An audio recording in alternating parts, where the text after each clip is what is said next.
This is the Archivist. Tonight we step through the heavy oak doors of a castle that has stood for 3 centuries, where the morning light filters through stained glass windows and the evening shadows hold whispers of courtly secrets. We walk softly into a world where nobility was not just a title but a way of being, where every gesture carried meaning, every meal was a ceremony, and every day unfolded according to rhythms as ancient as the stones themselves.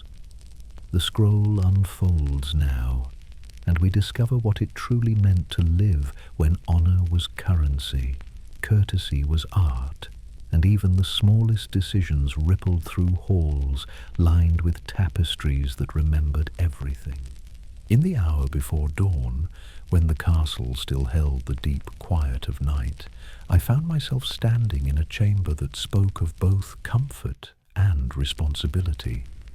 The room belonged to Lady Isabelle de Montclair, whose family had held these lands since the time of her great-grandfather, and whose daily life unfolded according to patterns that had been established by generations of noble tradition. This was somewhere in the 13th century, in a castle that rose from the rolling hills of what would one day be called France, though Lady Isabelle would have known it simply as her ancestral home.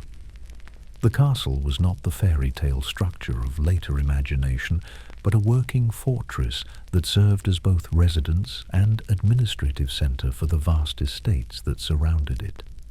Its walls were thick stone, built for defence but softened by tapestries and carved woodwork that spoke of wealth accumulated over centuries. Lady Isabel's chamber was a study in refined comfort, furnished with pieces that had been crafted by the finest artisans and passed down through generations of noble women. The bed was a massive construction of carved oak, its posts reaching nearly to the ceiling and its frame draped with curtains of deep blue silk that had been embroidered with the family's coat of arms. The mattress was stuffed with the finest down, covered with linen sheets that had been woven by the castle's own seamstresses and scented with lavender from the herb garden.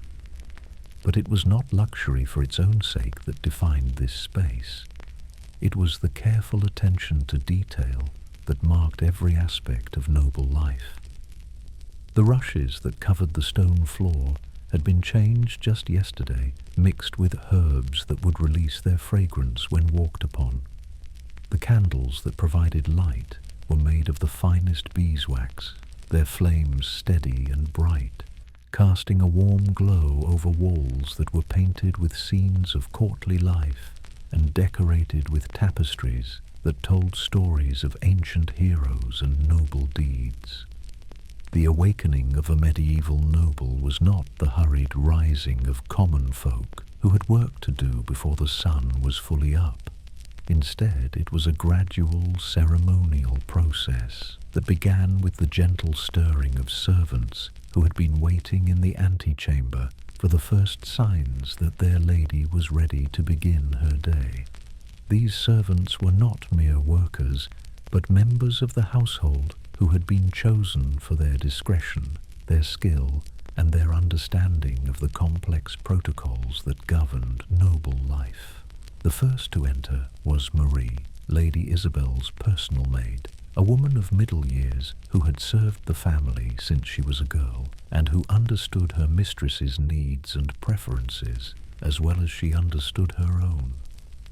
Marie moved through the chamber with the quiet efficiency of someone who had performed these same tasks countless times, but who still approached each day with the reverence due to the sacred ritual of preparing a noble lady for the world. The process began with the opening of the heavy curtains that surrounded the bed, a task that was performed with careful attention to the amount of light that was allowed to enter. Too much light too quickly would be jarring and unpleasant. Too little would make the other preparations difficult. Marie had learned through years of experience exactly how to manage this transition, creating an atmosphere that was both gentle and energizing. As Lady Isabelle stirred and began to wake, Marie began the process of preparing the morning ablutions.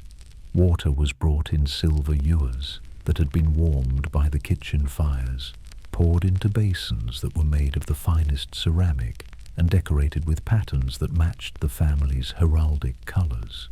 The water itself had been scented with rose petals and herbs, transforming the simple act of washing into something that engaged all the senses.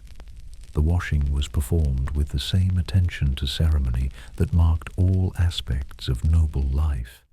Each part of the body was attended to in a specific order, using cloths that had been woven from the finest linen and soaps that had been made from olive oil and aromatic herbs.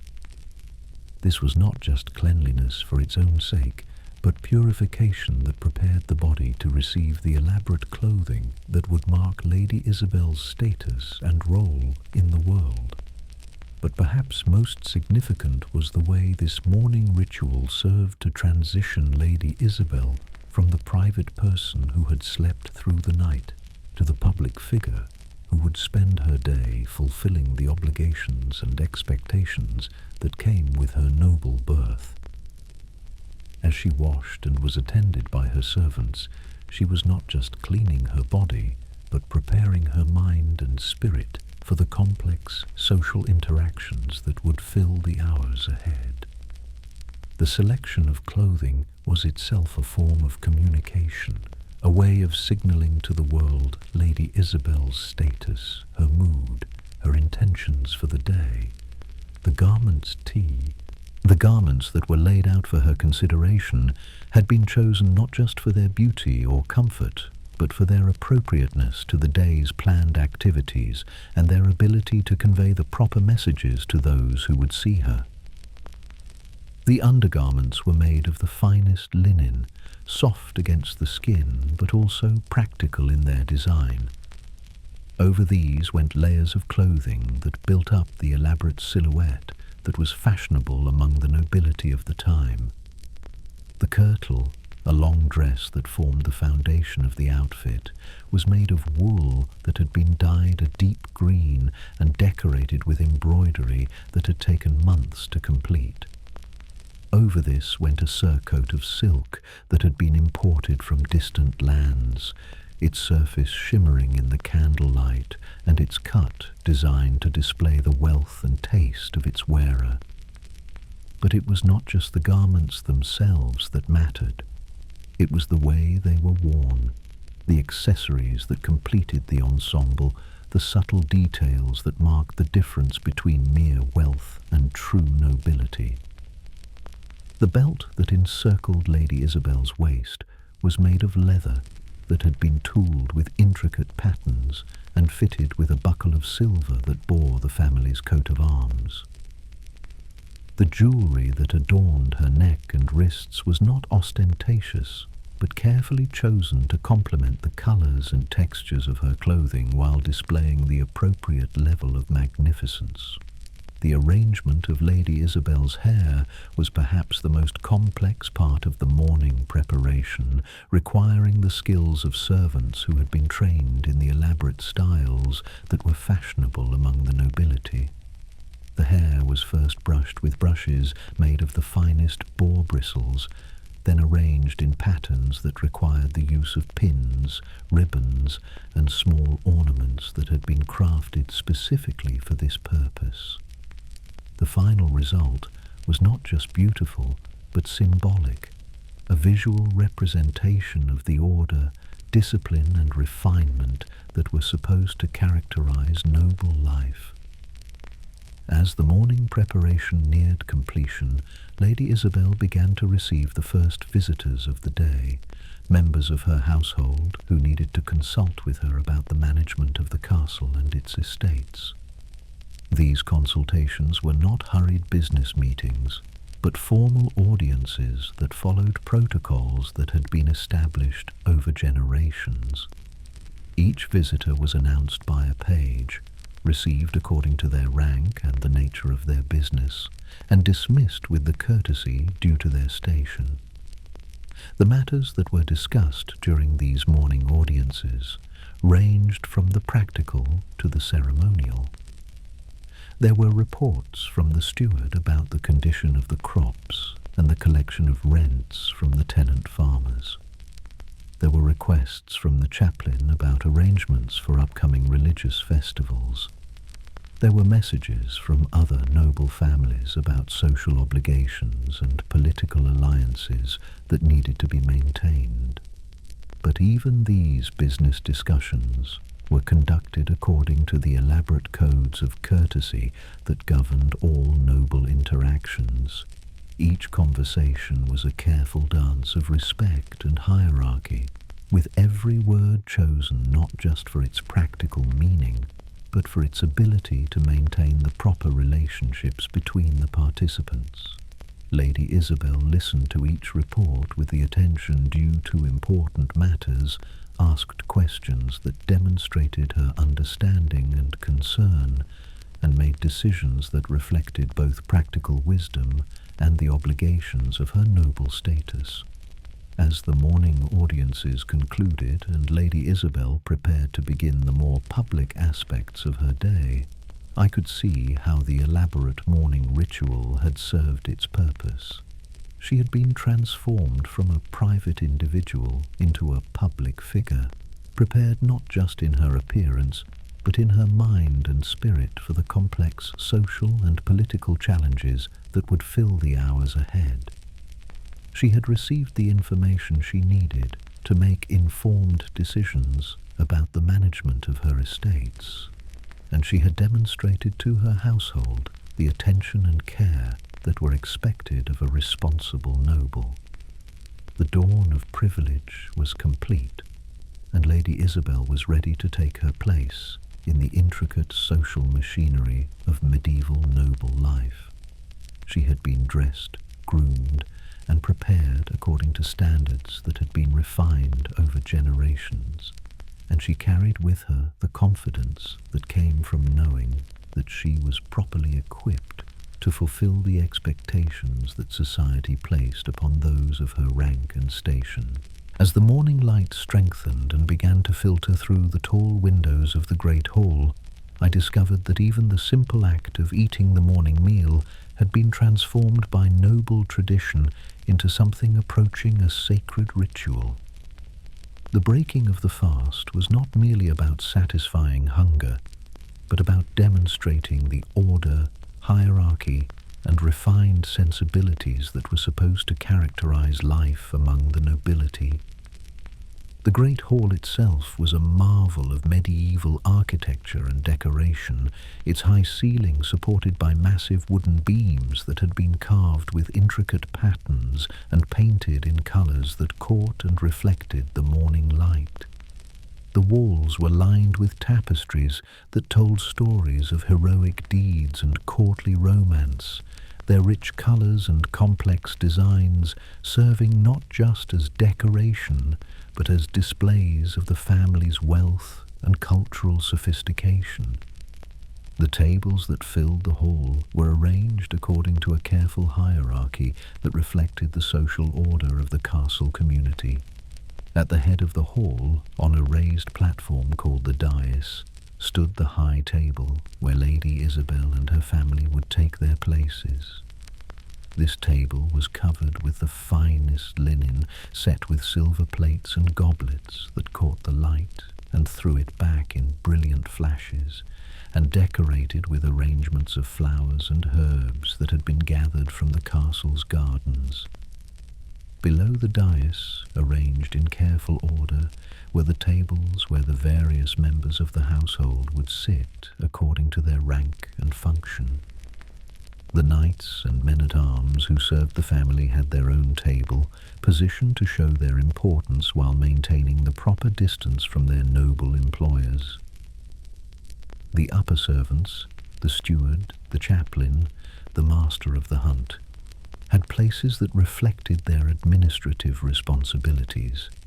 Even the lower servants had their assigned places, creating a visual representation of the entire social structure of the medieval world. But it was not just the arrangement of the tables that demonstrated the ceremonial nature of the meal. It was the elaborate protocol that governed every aspect of how the food was served and consumed. The meal began with the ceremonial washing of hands, performed not at individual basins, but at the tables themselves, with servants bringing ewers of scented water and fine linen towels to each diner according to their rank and status. Lady Isabel's hands were washed first, with water that had been warmed to exactly the right temperature and scented with rose petals that had been gathered at dawn. The ewer that held the water was made of silver that had been polished until it gleamed like a mirror, and the towel that dried her hands was made of linen so fine that it felt like silk against the skin. This was not just cleanliness, but purification, a symbolic preparation for the sacred act of consuming food that had been blessed by God and provided through the labor of those who served the noble family. The food itself was brought to the tables in a procession that was as carefully choreographed as any court ceremony. The dishes were carried by servants who had been trained not just in the practical aspects of food service, but in the elaborate etiquette that governed their movements and behavior. Each dish was presented first to Lady Isabel for her approval before being served to the other diners, a ritual that demonstrated both her authority and her responsibility for the welfare of all who lived under her protection. The bread that formed the foundation of the meal was not the coarse, dark loaves that sustained the common people, but fine white bread made from wheat that had been carefully sifted to remove all impurities. The loaves were shaped into elaborate forms, some twisted into intricate knots, others molded into the shapes of animals or flowers that demonstrated the skill of the castle's bakers and the refinement of those who would consume them. But perhaps most remarkable was the way the bread was served. Rather than being simply placed on the table for diners to help themselves, each piece was cut and presented according to strict protocols that reflected the social relationships between the participants in the meal. Lady Isabel received the first and finest portion, cut from the center of the loaf where the bread was whitest and most tender. Other diners received portions that corresponded to their rank, with the size and quality of each piece serving as a visible reminder of their place in the social hierarchy. The other foods that accompanied the bread were equally elaborate in their preparation and presentation. There were eggs that had been prepared in a dozen different ways, some boiled and served in silver cups, others scrambled with herbs and spices that had been imported from distant lands, still others baked into custards that were flavored with honey and decorated with edible flowers. There were cheeses that had been aged in the castle's own cellars, their flavors complex and varied, served on wooden boards that had been carved with the family's heraldic symbols. The meat that was served at the morning meal was not the heavy roasts that would appear at dinner, but delicate preparations that were appropriate to the early hour. There were small birds that had been roasted whole and served with sauces made from wine and herbs. There were slices of ham that had been cured with salt and smoke, their flavor intense and satisfying. There were sausages that had been made from the finest cuts of pork and seasoned with spices that spoke of trade connections that stretched across continents. But it was not just the variety and quality of the food that marked this as a noble meal, it was the way it was consumed. Each dish was approached with the reverence due to a gift from God, blessed before it was eaten and consumed with the careful attention that befitted those who understood their privileged position in the world. Conversation during the meal was conducted in low, respectful tones, focusing on topics that were appropriate to the morning hour and the mixed company that filled the hall. The beverages that accompanied the meal were equally elaborate in their preparation and service. There was ale that had been brewed in the castle's own brewery, its flavour carefully balanced, and its strength appropriate to the early hour. There was wine that had been imported from the finest vineyards, served in goblets that had been made by the most skilled craftsmen and decorated with precious stones that caught the light. There was even water, but water that had been drawn from the castle's purest well and flavoured with herbs and fruits that transformed it into something worthy of a noble table. The service of these beverages was itself a ceremony, with each cup filled according to the rank of the diner and the nature of the occasion. Lady Isabel's goblet was filled first, with wine that had been tasted by a servant to ensure its quality and safety. The other diners received their beverages in order of precedence, creating a visual demonstration of the social hierarchy that governed every aspect of castle life.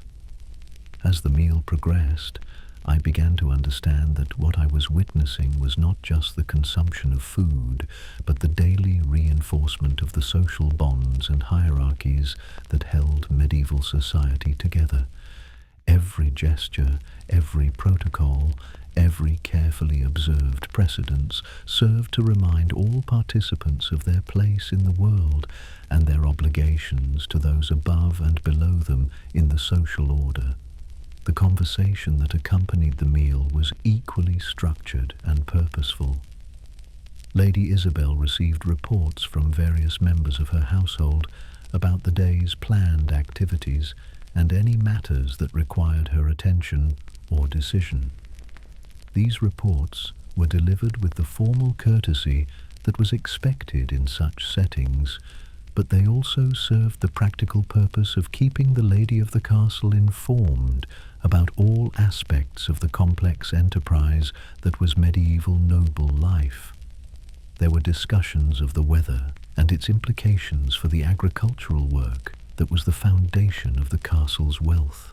There were reports about the condition of the roads and the safety of travel, important considerations in an age when communication and commerce depended on the physical movement of people and goods. There were updates about the health and welfare of the tenant farmers and their families, reflecting the paternalistic responsibilities that came with noble privilege. But perhaps most important were the subtle exchanges of information about the political and social currents that flowed through the medieval world. News of marriages and deaths in other noble families, reports of conflicts and alliances between different lords, information about the movements and intentions of the king and his court. All of these topics were discussed with the careful discretion that was necessary in a world where information was power and the wrong word in the wrong ear could have serious consequences.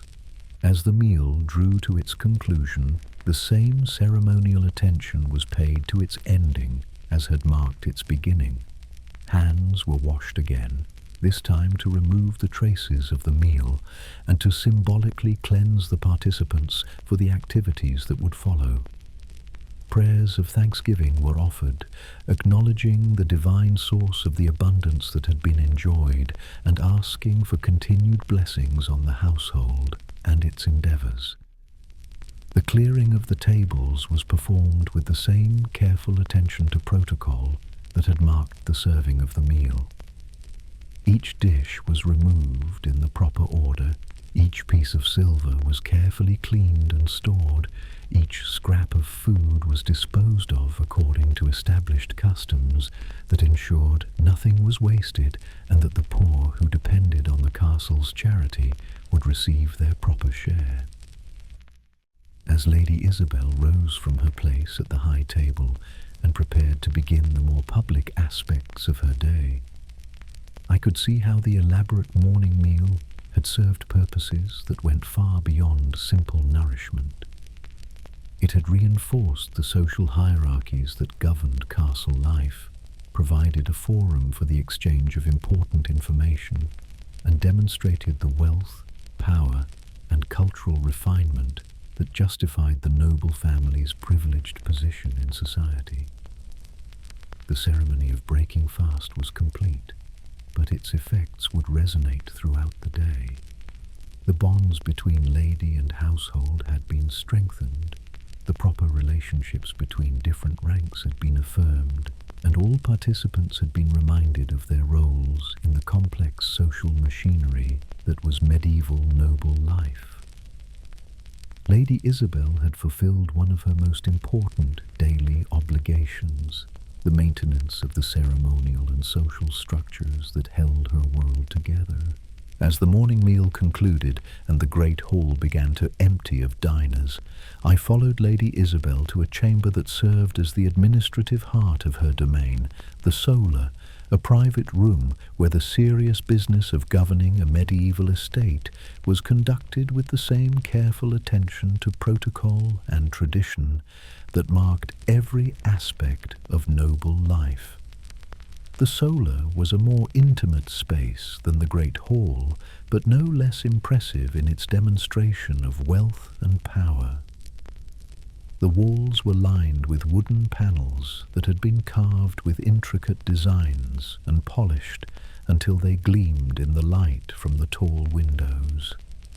Tapestries depicting scenes of justice and good governance hung between the windows, their rich colors and complex symbolism serving as constant reminders of the responsibilities that came with noble authority. The furniture in the solar had been chosen not just for comfort, but for its ability to create the proper atmosphere for the conduct of serious business.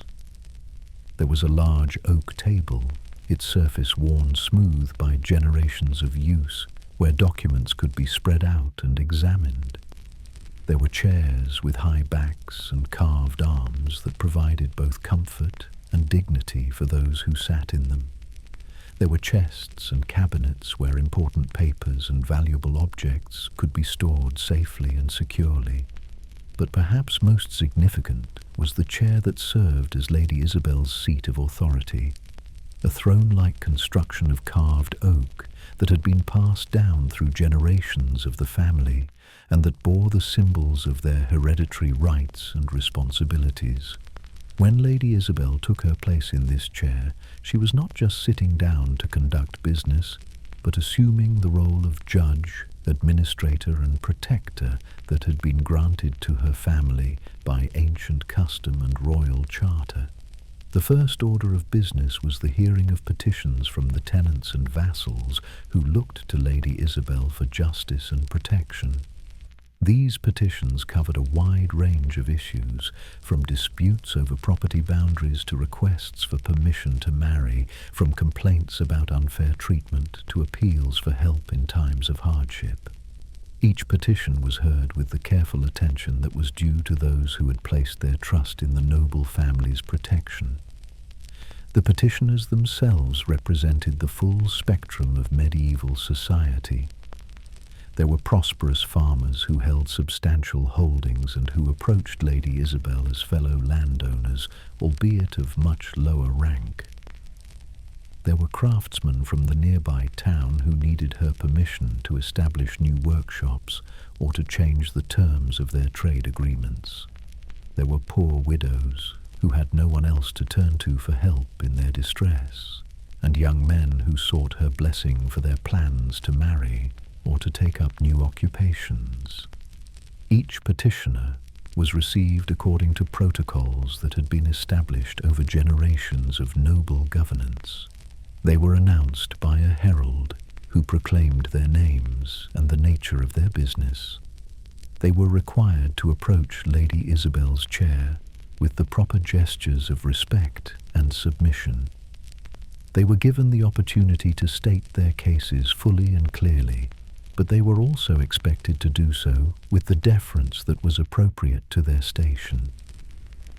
Lady Isabelle's responses to these petitions demonstrated the complex nature of medieval justice, which was based not on abstract legal principles, but on personal relationships, ancient customs, and the practical needs of maintaining social order.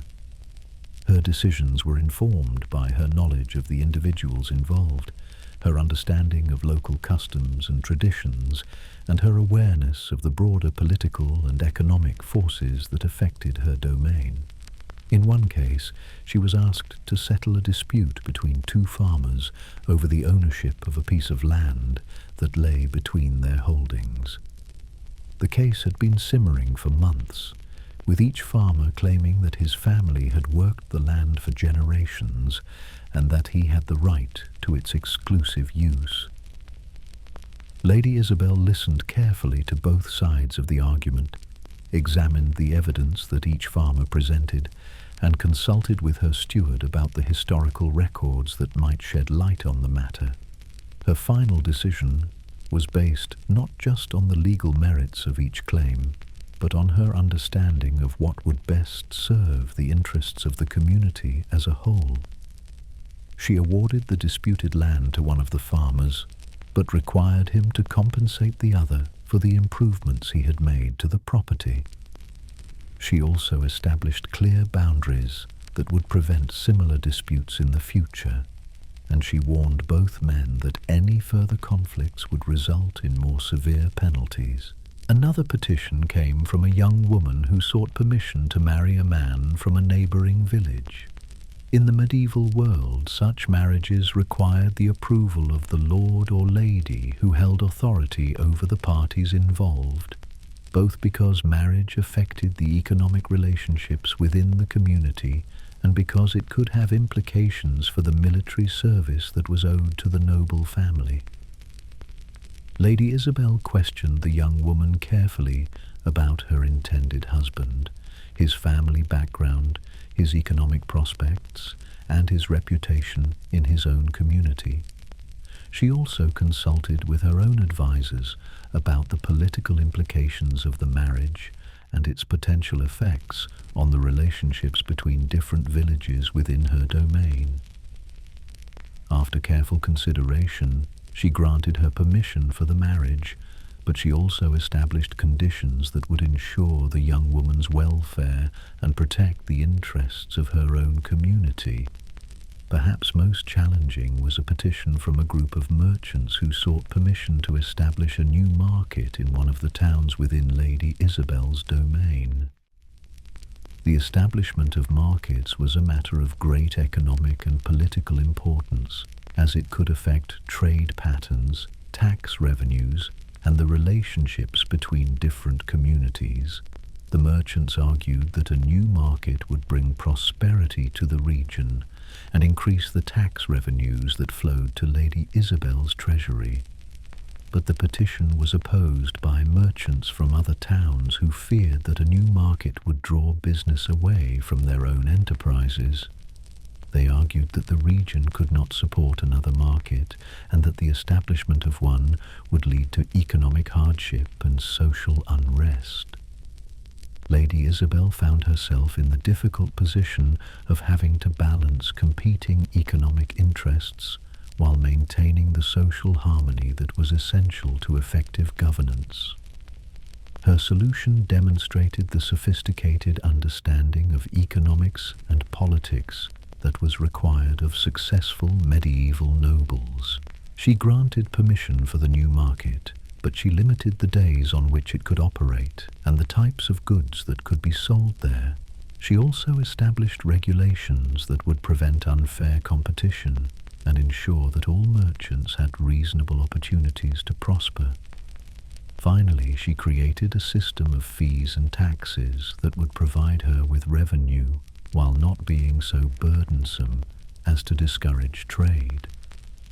Between the formal hearings of petitions, Lady Isabelle conducted the ongoing business of estate management that was essential to maintaining her family's wealth and power.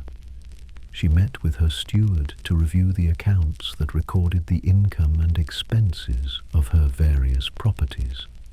She consulted with her bailiffs about the condition of the crops and the progress of the agricultural work that was the foundation of her economic power. These business discussions were conducted with the same attention to detail and protocol that marked all aspects of noble life, but they also revealed the practical knowledge and administrative skill that were required to manage a complex medieval estate. Lady Isabelle demonstrated a thorough understanding of agricultural techniques, market conditions, and financial management that would have impressed any modern business executive. She reviewed reports about the yields from different fields and made decisions about which crops should be planted in the coming season. She examined accounts of the income from various sources, rents from tenant farmers, fees from markets and mills, profits from the sale of surplus agricultural products, and made plans for how this income should be invested to ensure the continued prosperity of her estates. She also dealt with the more complex political and diplomatic aspects of noble governance. There were letters from other noble families that needed to be answered with the proper balance of courtesy and firmness. There were reports from her representatives at the royal court about political developments that might affect her interests. There were decisions to be made about military obligations and the maintenance of the armed forces that were necessary to protect her domain. As the morning of governance drew to a close, Lady Isabelle had demonstrated the complex skills and knowledge that were required of medieval nobles. She had served as judge, administrator, diplomat, and business executive, making decisions that affected the lives of hundreds of people and the prosperity of an entire region. She had shown that noble privilege came with corresponding responsibilities, and that the maintenance of her family's position required constant attention to the needs and interests of all those who looked to her for leadership and protection. The art of governance was more than just the exercise of power. It was the careful balancing of competing interests, the maintenance of social harmony, and the promotion of prosperity and justice within the complex web of relationships that made up medieval society. Lady Isabelle had shown herself to be a master of this art, worthy of the trust that had been placed in her by those who depended on her wisdom and protection. As the afternoon sun slanted through the tall windows of the castle, casting long shadows across the stone floors, I discovered that the hours between the morning's governance and the evening's festivities were filled with activities that might seem leisurely to modern eyes, but which served essential purposes in the complex social world of medieval nobility. These were the rituals of refinement, the practices that maintained and displayed the cultural sophistication that justified noble privilege and that created the bonds of courtesy and mutual obligation that held aristocratic society together.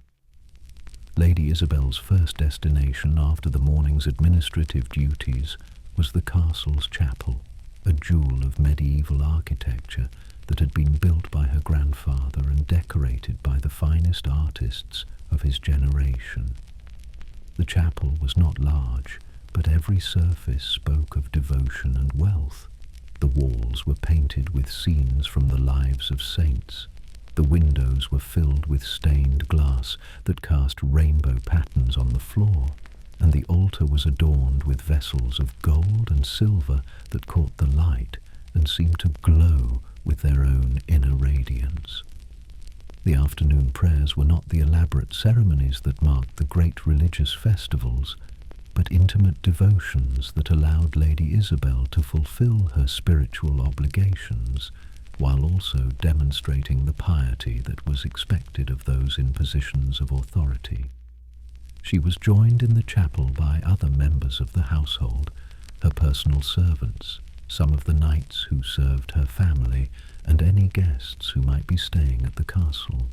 The prayers themselves were conducted in Latin, the universal language of the medieval church, and they followed forms that had been established centuries earlier and that connected the participants to the broader community of Christian believers that stretched across Europe and beyond. But the prayers were more than just religious observances. they were also social rituals that reinforced the hierarchies and relationships that governed castle life. Lady Isabelle knelt at a prie-dieu that had been carved from a single piece of oak and decorated with her family's heraldic symbols. Her position in the chapel, like her position at meals and in all other social gatherings, reflected her rank and authority. The other participants arranged themselves according to their own positions in the social hierarchy, creating a visual representation of the ordered society that medieval people believed reflected the divine plan for human existence. After the prayers were concluded, Lady Isabelle moved to another chamber where she would spend time in activities that were designed to maintain and display the cultural accomplishments that were considered essential to noble status. This chamber, known as the bower, was the domain of the castle's women, a space where they could engage in the refined pursuits that demonstrated their education and sophistication. The bower was furnished with the same attention to beauty and comfort that characterized all the noble living spaces in the castle. The walls were hung with tapestries that depicted scenes of courtly love and chivalric romance, their intricate designs serving both as decoration and as inspiration for the activities that took place in this room. The furniture included chairs and benches that were upholstered with silk and velvet, tables that were inlaid with precious woods and ivory, and chests that contained the materials needed for various forms of artistic and intellectual pursuits.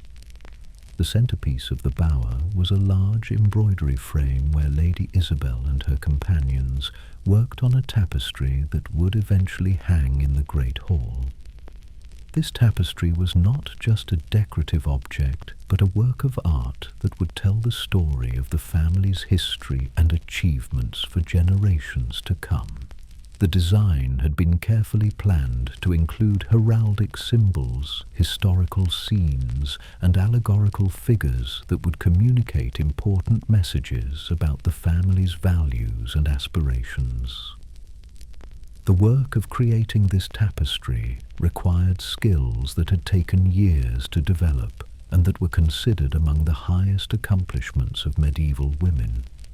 The design had to be transferred to the fabric with perfect accuracy, the colors had to be chosen and blended with artistic sensitivity, and the stitching had to be executed with a precision that would ensure the tapestry's beauty and durability for centuries to come. But the embroidery work was more than just an artistic endeavor. It was also a social activity that provided opportunities for conversation, education, and the strengthening of relationships between the women of the household. As they worked, Lady Isabelle and her companions discussed a wide range of topics, from the practical matters of household management to the more abstract questions of philosophy and theology that were considered appropriate subjects for educated women. The conversations that took place during these embroidery sessions were governed by the same codes of courtesy and refinement that characterized all noble social interactions. Topics were chosen for their appropriateness to the mixed company and the peaceful setting. Language was carefully modulated to avoid offense or controversy. Stories and anecdotes were shared that illustrated moral principles or provided examples of proper behavior. One of the regular participants in these sessions was Lady Marguerite, the wife of one of the knights who served Lady Isabelle's family.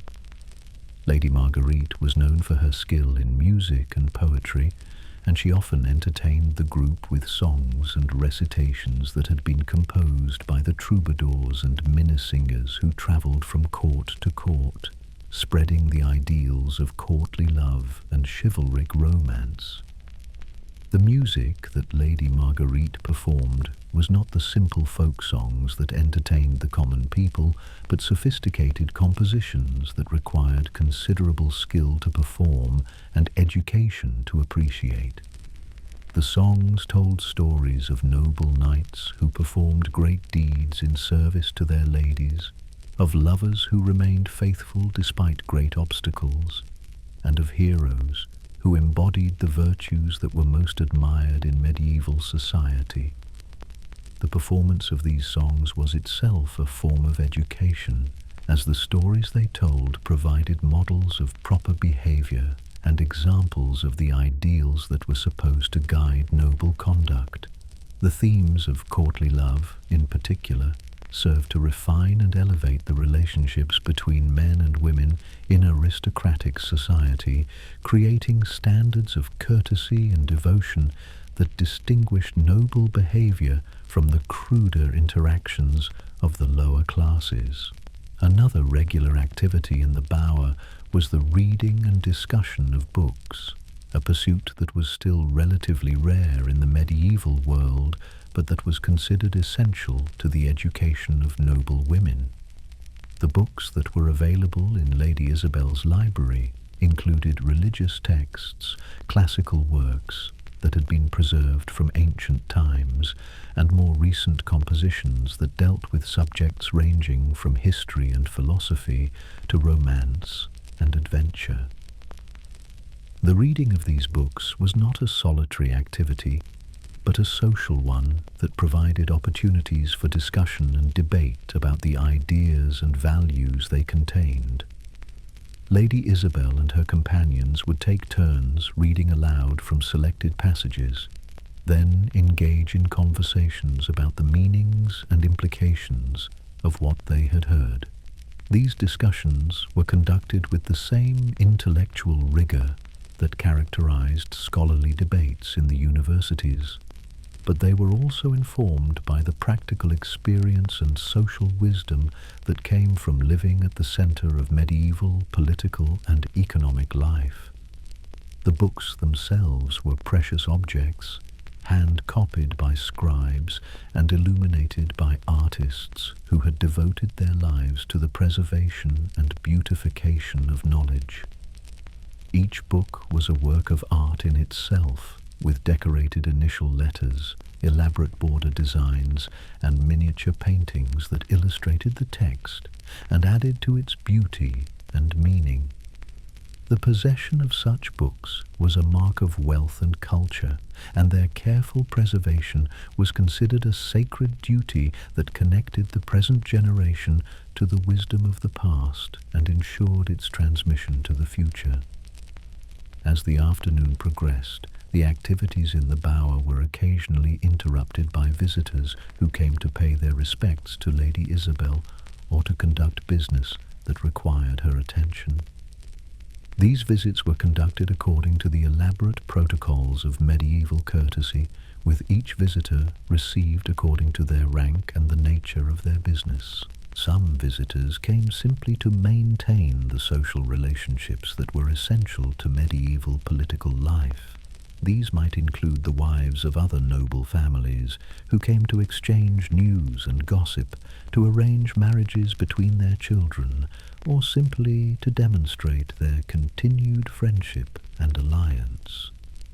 The conversations that took place during these visits were carefully structured to avoid controversial topics while still allowing for the exchange of important information about political and social developments. Other visitors came with more specific purposes: merchants who sought Lady Isabel's patronage for their goods, artists who hoped to receive commissions for their work, or scholars who wished to gain access to her library or to seek her support for their studies. Each of these visitors was received with the courtesy due to their station, but Lady Isabel's responses to their requests were carefully calculated to advance her own interests and those of her family. As the afternoon drew to a close and the time approached for the evening meal, the activities in the bower began to wind down. The embroidery work was carefully put away, the books were returned to their proper places, and the musical instruments were stored in their cases. But the effects of these afternoon pursuits would continue to resonate throughout the evening and beyond, as the conversations and ideas that had been shared would influence the decisions and relationships that shaped the ongoing life of the castle community. The rituals of refinement were complete for another day, but their importance to the maintenance of noble society could not be overstated. They had provided opportunities for education and cultural development, for the strengthening of social bonds, and for the display of the sophistication and refinement that justified the privileged position of the nobility. They had shown that noble life was not just about the exercise of power, but about the cultivation of the highest human capacities and the creation of a society that aspired to beauty, wisdom, and virtue. As the shadows lengthened and the castle began to prepare for the evening's festivities, I found myself witnessing one of the most delicate and essential aspects of medieval noble life, the subtle art of diplomacy that was woven through every social interaction, every carefully chosen word, every gesture of courtesy or calculated slight that could shift the balance of power between families, regions, and kingdoms. The great hall had been transformed for the evening's entertainment, but this transformation was not merely decorative, it was strategic. The arrangement of tables, the placement of chairs, the selection of tapestries and banners that adorned the walls, all of these details had been chosen with careful attention to the messages they would send to the guests who would gather for the evening meal and the entertainment that would follow. Lady Isabelle stood in the center of the hall, consulting with her steward about the final preparations, but her attention was focused on considerations that went far beyond simple hospitality. Tonight's gathering would include representatives from several other noble families, each with their own interests, alliances, and ambitions that needed to be carefully managed and balanced. The guest of honor was Sir Geoffrey de Beaumont, a knight whose family controlled lands that bordered Lady Isabel's domain, and whose friendship or enmity could have significant implications for the security and prosperity of her estates. Sir Geoffrey had arrived that afternoon with a small retinue of his own knights and servants, and his visit was ostensibly a social call. But Lady Isabelle understood that it was actually a diplomatic mission that could affect the political landscape of the entire region. The challenge that faced Lady Isabelle was to provide Sir Geoffrey with the hospitality that was due to his rank, while also gathering information about his intentions and communicating her own position on various matters of mutual concern. This required a level of social skill and political sophistication that had been developed through years of experience, and that was considered one of the highest accomplishments of medieval nobility.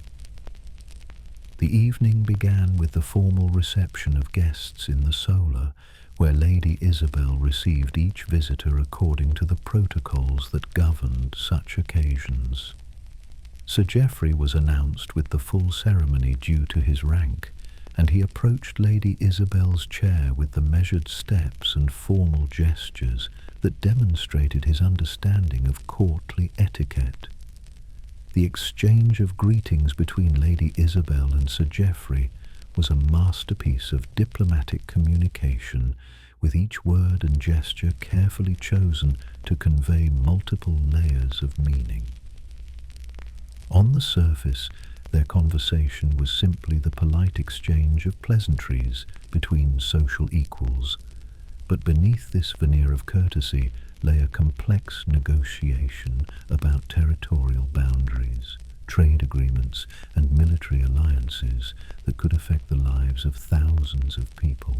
Sir Geoffrey began by complimenting Lady Isabelle on the beauty of her castle and the excellence of her hospitality, but his words also contained subtle references to the strength of her defences and the prosperity of her lands that were designed to gather information about her military and economic capabilities.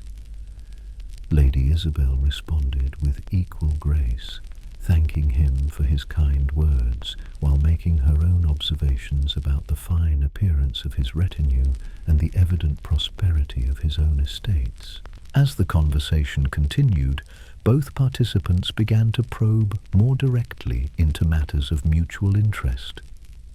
Sir Geoffrey mentioned recent raids by bandits along the roads that connected their territories, expressing concern for the safety of merchants and travellers.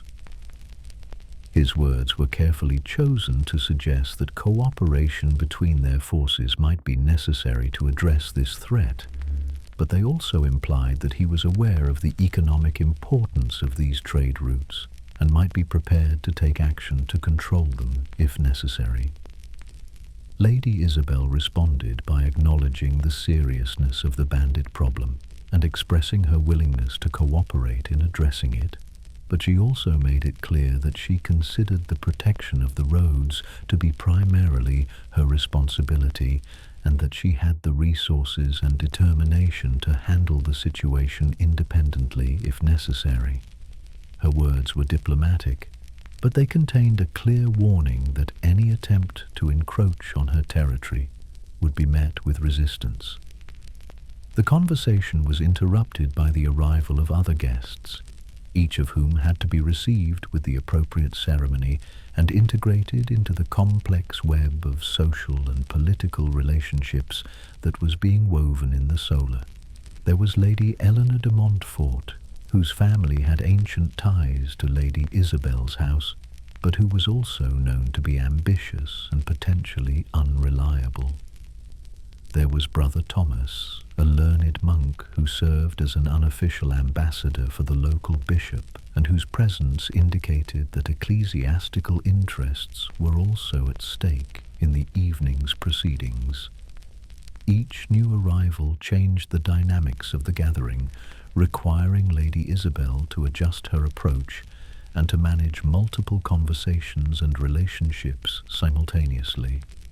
She had to maintain her primary focus on Sir Geoffrey while also attending to the needs and interests of her other guests, ensuring that no one felt slighted or ignored, while also preventing any of them from forming alliances that might work against her interests. The skill required for this kind of social orchestration was immense, involving not just an understanding of individual personalities and motivations, but also a comprehensive knowledge of the political and economic forces that shaped the medieval world. Lady Isabel had to keep track of family relationships that stretched back for generations, territorial disputes that had been simmering for decades, and commercial interests that connected her domain to markets and suppliers across Europe. As the formal reception concluded and the guests moved to the great hall for the evening meal, the diplomatic dance continued in a different setting. The seating arrangements for the meal had been planned with the same careful attention to political considerations that had governed the reception in the solar. Sir Geoffrey was seated at Lady Isabel's right hand, a position of honour that acknowledged his importance, while also allowing her to maintain close control over their conversation. The other guests were arranged according to a complex calculus that took into account their rank, their relationships to each other, and the messages that Lady Isabel wanted to send about her own alliances and priorities. Lady Eleanor was placed in a position that showed respect for her family's ancient status, while also making it clear that she was not considered to be in Sir Geoffrey's league of importance. Brother Thomas was seated in a location that honoured his religious office, while also ensuring that he would be able to observe and participate in the key conversations of the evening.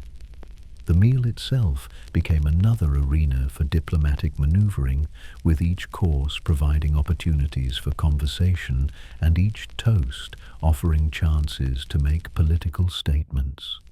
The food that was served had been chosen not just for its quality and flavour, but for its ability to demonstrate Lady Isabel's wealth and sophistication, while also honoring the preferences and dietary restrictions of her guests. The wine that accompanied the meal was particularly significant, as it had been selected from Lady Isabel's private cellars and represented some of the finest vintages available in the medieval world. The sharing of such precious wine was a gesture of hospitality that created obligations of reciprocity, but it was also a display of wealth and power that reminded the guests of their hostess's resources and capabilities. As the meal progressed, the conversations became more direct and substantive, with the participants beginning to address the real issues that had brought them together. Sir Geoffrey raised the question of a proposed marriage between his younger brother and the daughter of a neighbouring lord, a union that would create new alliances and potentially shift the balance of power in the region. Lady Isabel listened carefully to his proposal, asking questions that demonstrated her understanding of the implications while avoiding any immediate commitment to support or oppose the match. Lady Eleanor contributed her own perspective on the marriage proposal, revealing information about the financial situation of the families involved that had not been previously known to the other participants. Her contribution was valuable, but it also demonstrated her own network of information sources and her potential usefulness as an ally or her danger as an opponent. Brother Thomas spoke about the Church's interest in maintaining peace and stability in the region, but his words also contained subtle references to the bishop's political preferences and his willingness to use ecclesiastical authority to influence secular affairs. His presence at the gathering was a reminder that any agreements reached would need to take into account not just the interests of the noble families involved, but also the concerns of the church hierarchy.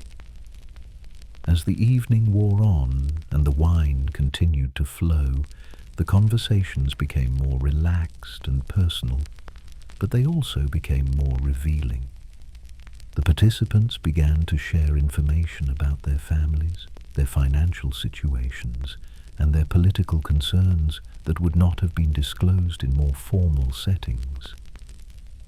Lady Isabel listened carefully to these revelations, filing away information that might prove useful in future negotiations, while also sharing selected details about her own situation that would help her guests understand her position and capabilities.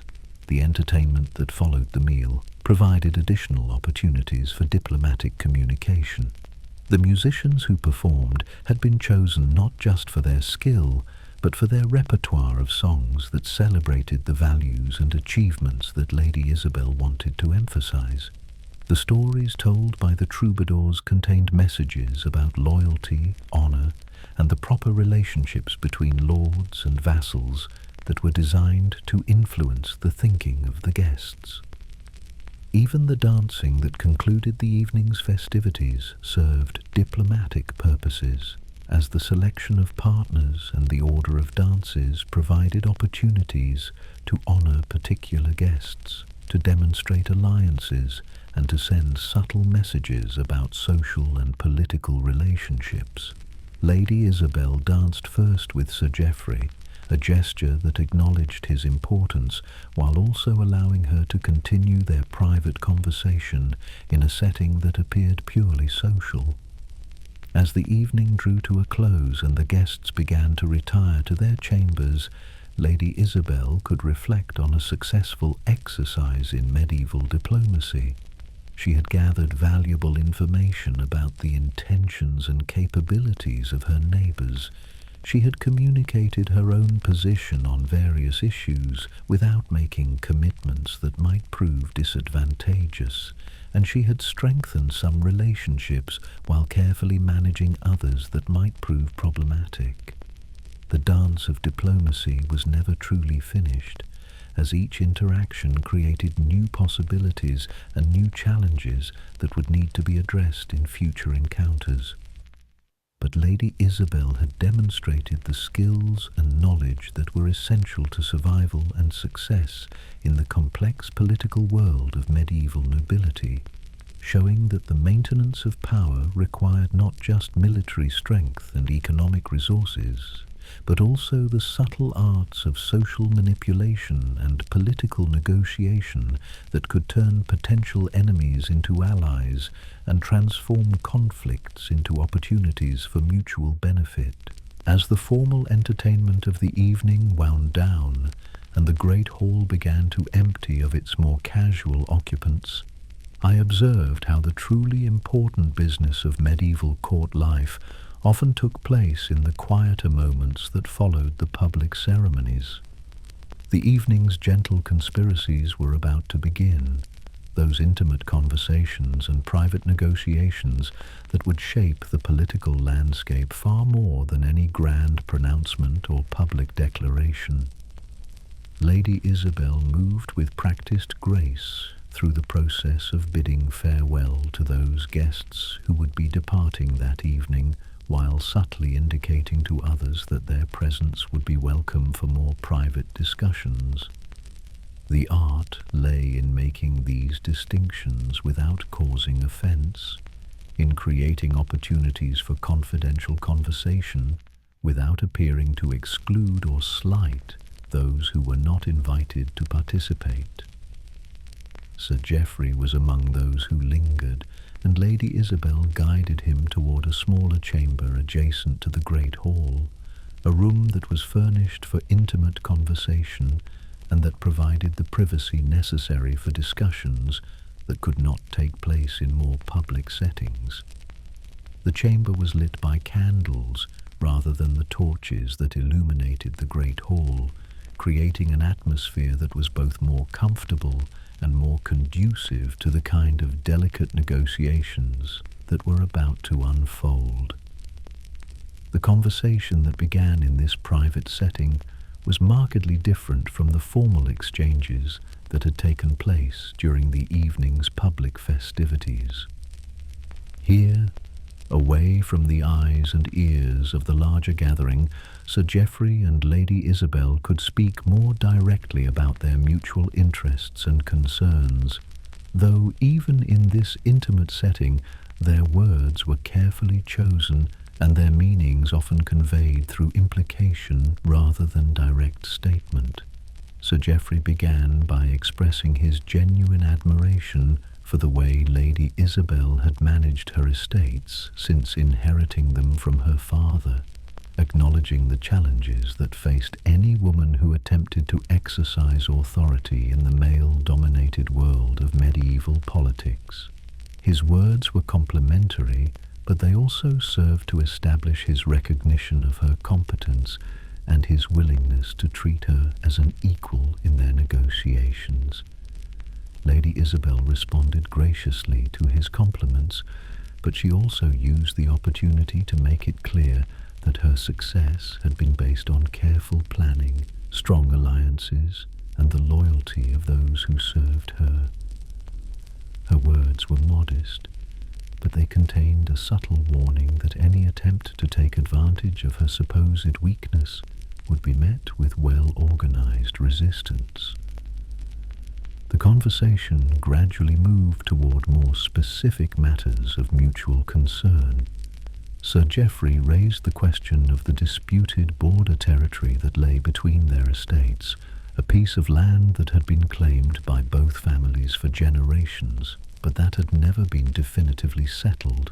The territory was not large, but it contained a strategic ford across a river that controlled access to important trade routes, making its ownership a matter of considerable economic and military significance. Rather than making demands or threats, Sir Geoffrey approached the issue with the diplomatic skill that was essential to successful medieval politics. He acknowledged the legitimacy of Lady Isabel's family's historical claims to the territory, while also presenting evidence for his own family's rights. He suggested that the dispute might be resolved through negotiation rather than conflict, proposing various arrangements that might satisfy both parties' interests. Lady Isabel listened carefully to his proposals, asking questions that demonstrated her understanding of the issues while avoiding any immediate commitment to any particular solution.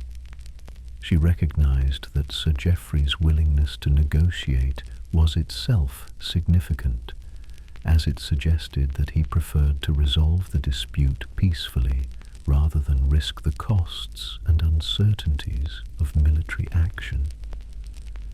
As their conversation continued, both participants began to explore the possibility of a more comprehensive agreement that would address not just the border dispute, but also other issues of mutual concern. They discussed the possibility of coordinating their efforts to suppress banditry in the region, sharing information about threats to trade and travel, and perhaps even arranging marriages between members of their families that would cement their alliance for future generations. The negotiations were interrupted by the arrival of Lady Eleanor, who had been invited to join the private discussions because of her family's interests in the region and her potential usefulness as an ally or mediator. Lady Eleanor's presence changed the dynamics of the conversation, as she brought her own agenda and her own perspective on the issues being discussed. Lady Eleanor's contribution to the negotiations was both valuable and complicating. She possessed information about the activities of other noble families in the region that was not available to either Sir Geoffrey or Lady Isabel, and she was able to provide insights into the broader political context that would affect any agreements they might reach. However, she also had her own interests to protect and her own goals to achieve, making it necessary for the other participants to consider how their arrangements might affect her position and how she might react to various proposals. The three-way conversation that developed was a masterpiece of medieval diplomacy, with each participant pursuing their own objectives while also seeking to find common ground that would allow for mutually beneficial agreements. The discussion ranged over a wide variety of topics, from immediate practical concerns like trade routes and military cooperation to longer-term strategic issues like marriage alliances and succession planning. As the evening progressed and the candles burned lower, the conversations became more personal and more revealing. The participants began to share information about their families, their financial situations, and their political concerns that would not have been disclosed in more formal settings. These personal revelations created bonds of trust and mutual understanding that were essential to the success of any diplomatic arrangement. Sir Geoffrey spoke about the challenges he faced in managing his estates, including problems with rebellious vassals and difficulties in collecting the taxes and rents that were essential to his family's financial stability. His willingness to reveal these vulnerabilities was a sign of trust, but it also served to explain why he was interested in forming alliances that might provide him with additional resources and support. Lady Isabel reciprocated by sharing her own concerns about the security of her borders and the loyalty of some of her vassals, while also making it clear that she had the resources and determination to address these challenges independently if necessary. Her revelations were calculated to demonstrate both her trustworthiness as a potential ally and her strength as a potential opponent. Lady Eleanor contributed her own perspective on the regional political situation, revealing information about the activities and intentions of other noble families that helped to clarify the broader context within which any agreements would have to operate. Her knowledge of court gossip and political intrigue proved invaluable in helping the other participants understand the full implications of their potential arrangements. As the private negotiations continued into the late hours of the night, the participants began to reach tentative agreements on several important issues. They agreed to coordinate their efforts to suppress banditry in the region, sharing information and resources to make their combined forces more effective than either could be acting alone. They agreed to establish regular communication channels that would allow them to consult with each other about matters of mutual concern and to coordinate their responses to external threats. Most significantly, they began to discuss the possibility of a marriage alliance between Sir Geoffrey's eldest son and Lady Isabel's niece, a union that would create formal kinship ties between their families and provide a foundation for long-term cooperation. The marriage negotiations were complex, involving not just the personal compatibility of the potential spouses, but also questions of dowries, inheritance rights, and the political implications of the union. The discussions about the proposed marriage revealed the sophisticated understanding of dynastic politics that was essential to medieval noble life. The participants had to consider not just the immediate benefits of the alliance, but also its long-term implications for their families' positions and its potential effects on their relationships with other noble houses. They had to balance the advantages of closer cooperation against the risks of becoming too closely identified with each other's fortunes. As the night wore on and the negotiations reached their natural conclusion, the participants had achieved something remarkable. They had transformed potential conflicts into opportunities for cooperation, and they had created the foundation for a regional alliance that could provide security and prosperity for all involved. The agreements they had reached were still tentative and would require further negotiation and formal ratification, but the essential framework had been established. The evening's gentle conspiracies were drawing to a close, but their effects would resonate for years to come. The private conversations and confidential negotiations that had taken place in the candlelit chamber would shape the political landscape of the region, affecting the lives of thousands of people who would never know the details of what had been discussed or the careful calculations that had led to the agreements that would govern their futures. As the participants finally retired to their chambers, each could reflect on a successful evening of medieval diplomacy. They had demonstrated the skills and knowledge that were essential to survival and success in the complex political world of the nobility, showing that the maintenance of power required not just military strength and economic resources, but also the subtle arts of negotiation and alliance building that could transform enemies into allies and create stability in an inherently unstable world. Lady Isabel, as she was finally escorted to her private chambers by her personal servants, carried with her the satisfaction of having navigated the treacherous waters of medieval politics with skill and grace. The evening had required her to balance multiple competing interests, to gather and evaluate complex information, and to make decisions that would affect not just her own future, but the futures of all those who depended on her protection and leadership. The gentle conspiracies of the evening were complete, but their legacy would continue to unfold in the days, months, and years that followed.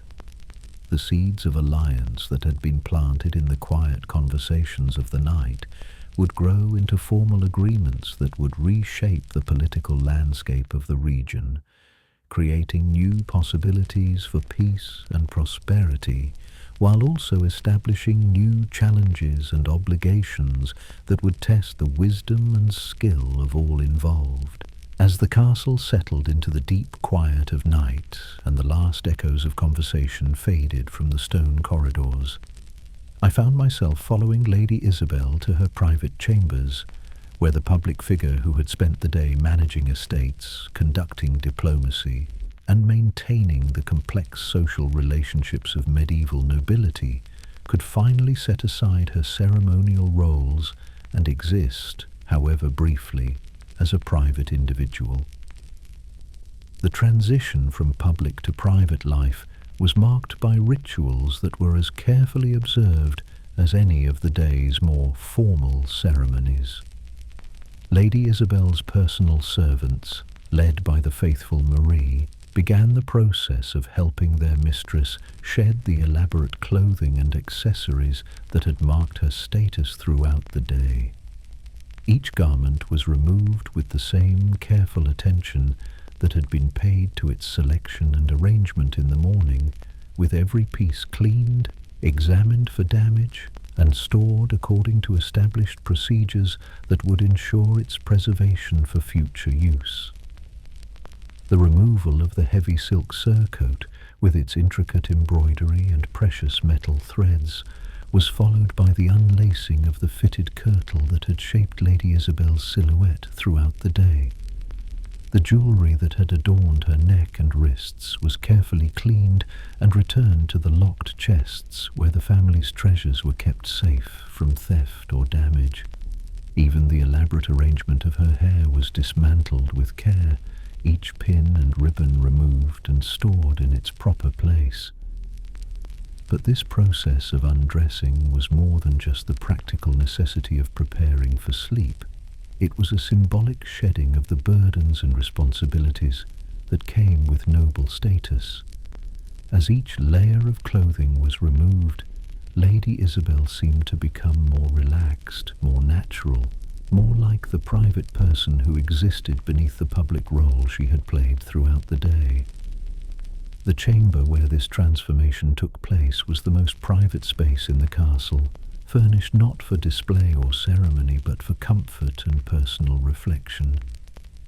The bed, while still magnificent by medieval standards, was arranged for rest rather than show, with soft pillows and warm coverlets that invited sleep rather than admiration.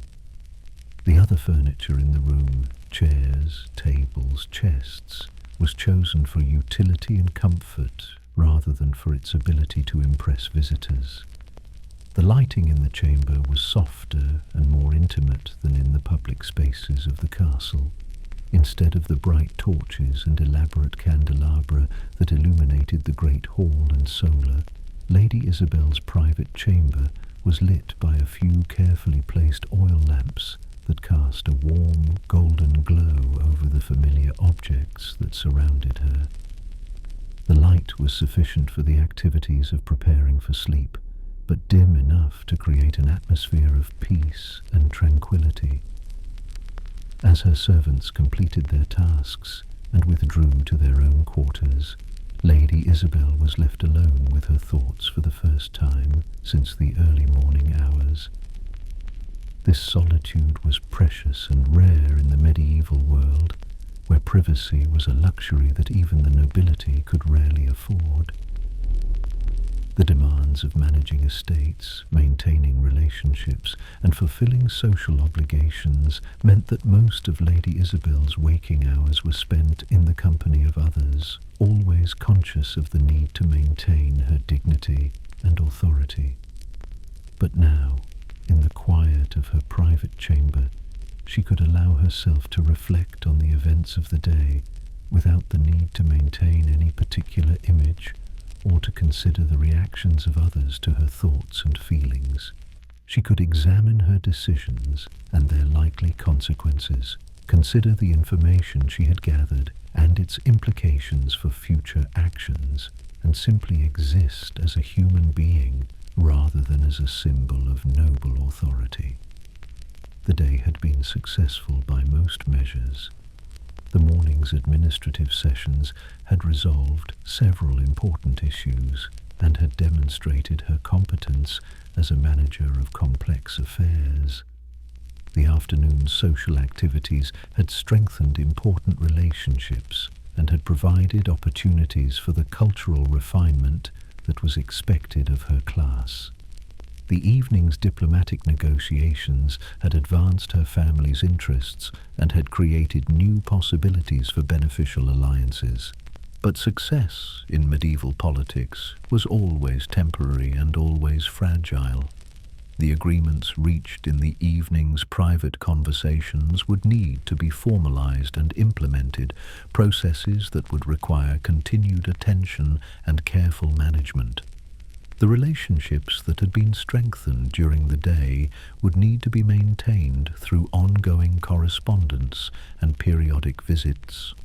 The information that had been gathered would need to be analyzed and acted upon in ways that would advance her family's long-term interests. As Lady Isabelle prepared for sleep, she engaged in the private devotions that were an essential part of medieval noble life. These prayers were different from the public religious observances that had marked the afternoon. They were personal communications with the divine that allowed her to seek guidance for the challenges ahead and to express gratitude for the blessings she had received. The prayers she offered were not just formulaic recitations, but heartfelt expressions of her hopes and concerns. She prayed for wisdom in making the decisions that would affect the lives of those who depended on her leadership. She prayed for the health and safety of her family members and for the prosperity of her estates. She prayed for peace in the region and for the success of the alliances she was working to build. But she also prayed for more personal things, for the strength to bear the burdens of her position with grace, for the wisdom to distinguish between her own desires and the needs of those she served, and for the humility to remember that her authority came ultimately from God and was held in trust for the benefit of others. These private prayers were followed by a period of quiet reflection that was perhaps the most valuable part of Lady Isabel's day. In the silence of her chamber, with no servants to attend to and no visitors to receive, she could allow her mind to wander over the events of the day and to consider their deeper meanings and implications. She thought about the young woman who had sought permission to marry, remembering her own youth and the excitement and uncertainty that had accompanied her own entry into married life. She reflected on the disputes she had been asked to resolve, considering whether her decisions had been just and whether they would contribute to the long-term harmony of her domain. She considered the diplomatic negotiations of the evening, analyzing the motivations and objectives of the other participants and trying to anticipate their likely responses to the tentative agreements that had been reached. She thought about the broader political currents that were shaping the medieval world and about how her family's interests might be affected by developments at the royal court and in other regions. But perhaps most importantly, she reflected on her own performance in the various roles she had been called upon to play throughout the day. Had she been wise in her judgments? Had she been fair in her treatment of those who had sought her help? Had she been effective in advancing her family's interests while also fulfilling her obligations to those who depended on her protection? These questions had no easy answers, and Lady Isabelle understood that the full consequences of her decisions might not become apparent for months or even years. But the process of reflection itself was valuable, as it allowed her to learn from her experiences and to refine her understanding of the complex art of medieval governance.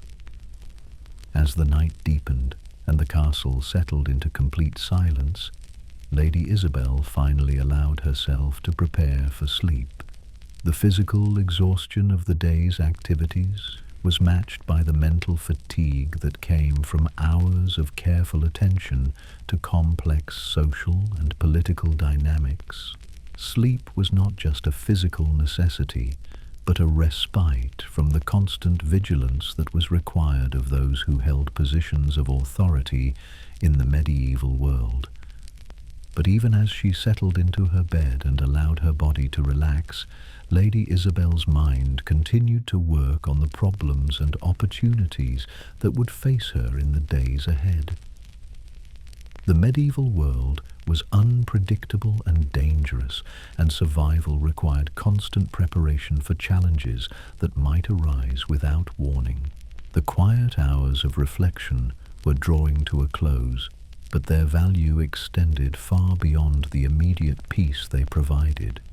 The insights gained during these private moments would inform Lady Isabel's decisions in the days to come, and the spiritual renewal that came from prayer and meditation would provide her with the strength needed to face whatever challenges the future might bring.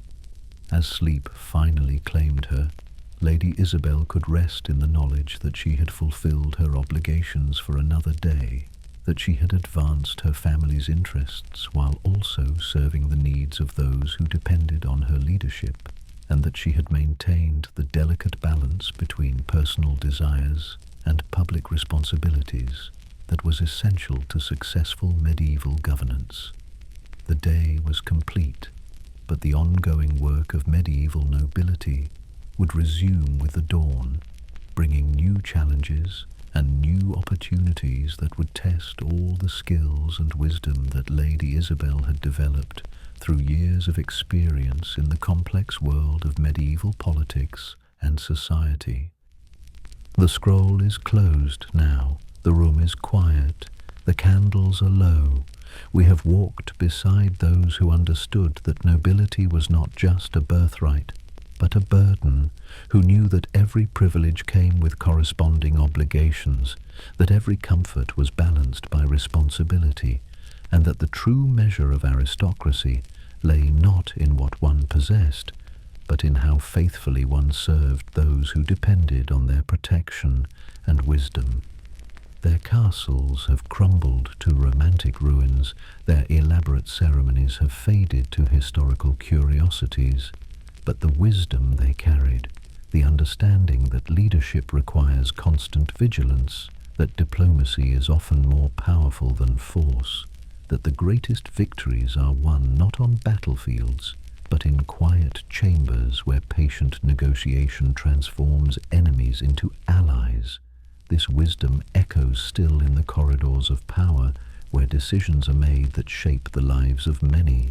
Rest, if you wish, and know that somewhere in the gentle hours between sleeping and waking, the ancient courtesies continue, practiced by those who understood that civilization itself depends on the willingness of some to bear the weight of responsibility, to make the hard choices, and to maintain the delicate balance between competing interests that allows society to flourish in peace.